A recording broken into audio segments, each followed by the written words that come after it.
আলহামদুলিল্লাহ, আজকে জিলহজ মাসের 1 তারিখ।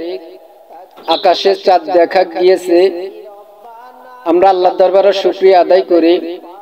আমরা যে গত 1 বছর বেঁচে থাকার কারণে আমরা আগামীতে জিলহজ মাস দেখলাম।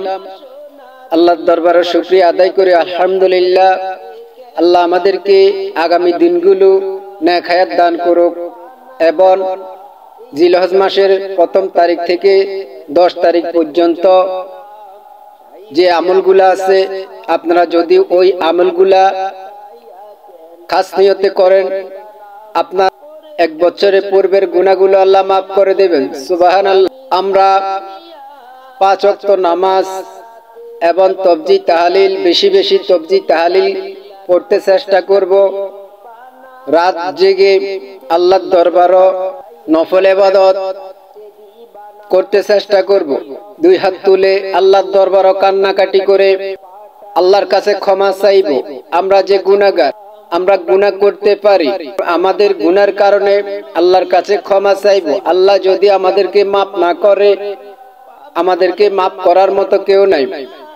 আল্লাহর একাত্মবাদের স্বীকৃতি সূরাতুল ইখলাসের মধ্যে আল্লাহ এক ও অদ্বিতীয়, তার কোনো শরীক নাই। আমাদেরকে নামাজ, রোজা, হজ আদায় করতে বলেছেন, যেন আমরা সমর্থ যাকাত আদায় করে, কোরবানি করে এবং হজ আদায় করি। আর যাদের সামর্থ্য নাই, তারা যেন পূর্বতে যাকাত, হজ আদায় করার সেই তৌফিক দান করুক। এবং আরাফাত দিন যে ব্যক্তি একটি রোজা রাখবে, তার আগের গুনাহ, পরের গুনাহ, 2 বছরের গুনাহ আল্লাহ তাআলা মাফ করে দেবেন। সুবহানাল্লাহ। তাহলে জিলহজ মাসের 1 তারিখ থেকে 8 তারিখ পর্যন্ত যদি আপনি রোজা রাখেন, আপনার পূর্বের গুনাহগুলা আল্লাহ মাফ করে দেবেন। তাহলে আমরা আল্লাহর দরবারে ইবাদত করব, নফল নামাজ, নফল রোজা, তাসবিহ তাহলিল আদায় করতে চেষ্টা করব। আর যাদের নামে কোরবানি করবে, তারা সতর্ক অনুযায়ী চলতে চেষ্টা করবেন। আল্লাহ রাসূল বলেছেন, তারা তাদের শরীরের মধ্যে হাতের নখ, পায়ের নখ, চুল কাটা, যে কোনো লোম কাটতে পারবে না।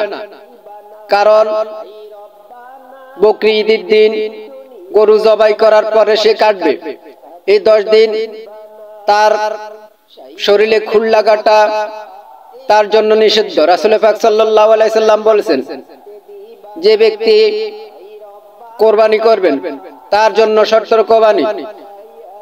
এবং রাসূল পাক সাল্লাল্লাহু আলাইহি সাল্লাম আদেশ অনুযায়ী চলতে চেষ্টা করব। এবং আমরা ছোট ছোট আমলের কারণে আমাদের বড় গুনাহ মাফ, ছোট ছোট গুনার কারণে আমাদের কবিরা গুনাহ হয়ে যায়। আমরা সতর্কবাণী হয়ে চলবো, যেন আমাদেরকে আল্লাহ কবুল করেন। আমিন।